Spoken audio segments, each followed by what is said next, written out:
आपने किसी व्यक्ति को चेक दे रखे हैं, चाहे आपने किसी लीगल डेब्ट के चुकाने के लिए पैसा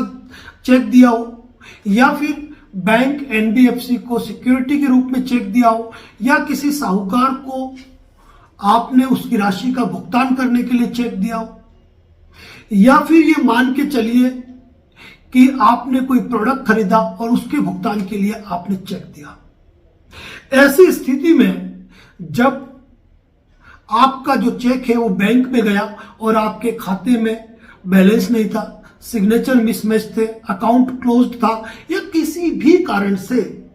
यदि सामने वाले को उसकी राशि का भुगतान नहीं होता है, तो उसके द्वारा 138 एनआईए एक्ट के प्रावधानों के अकॉर्डिंग आपको एक 15 दिन का लीगल नोटिस भेजा जाता है और कहा जाता है कि आप चेक राशि का भुगतान कर दीजिए।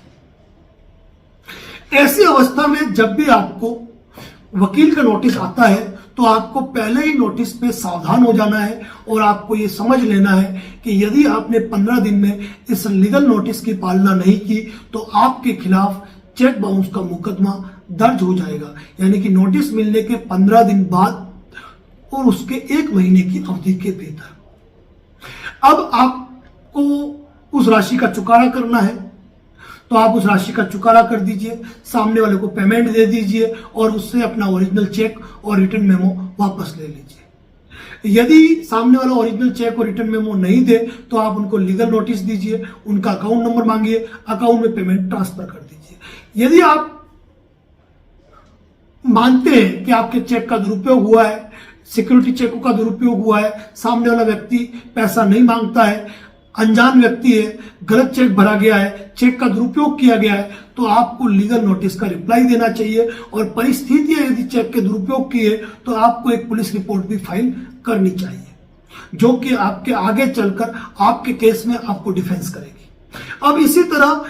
जब आपका ये मुकदमा दायर हो जाता है और यदि कोर्ट से आपको समन आता है तो कोर्ट के समन पर आपको चाहिए आप इंतजार न करें कि बेलेबल वारंट आएगा, अरेस्ट वारंट आएगा, स्थायी वारंट जारी होगा, तब जाकर मैं अपनी जमानत कराऊंगा। आप कानूनी पचड़ों में मत उलझिए। आपको जैसे ही कोर्ट का समन आता है आप अपनी जमानत कराइए और एक अच्छे वकील के माध्यम से, अच्छे क्रॉस एग्जामिनेशन के माध्यम से अपने केस को डिफेंस कीजिए, केस को लड़िए और उसमें जीत हासिल कीजिए। और यदि लगता है कि वास्तविक रूप से सामने वाला व्यक्ति पैसा मांग रहा है तो आप पहली पेशी पर ही आप इस बात को कोर्ट के सामने रख सकते हो कि मैं चेक अमाउंट देने को तैयार हूं। लेकिन कोर्ट का नोटिस आए या वकील का नोटिस आए, यदि लापरवाही की है तो भारी पड़ सकती है और आपके खिलाफ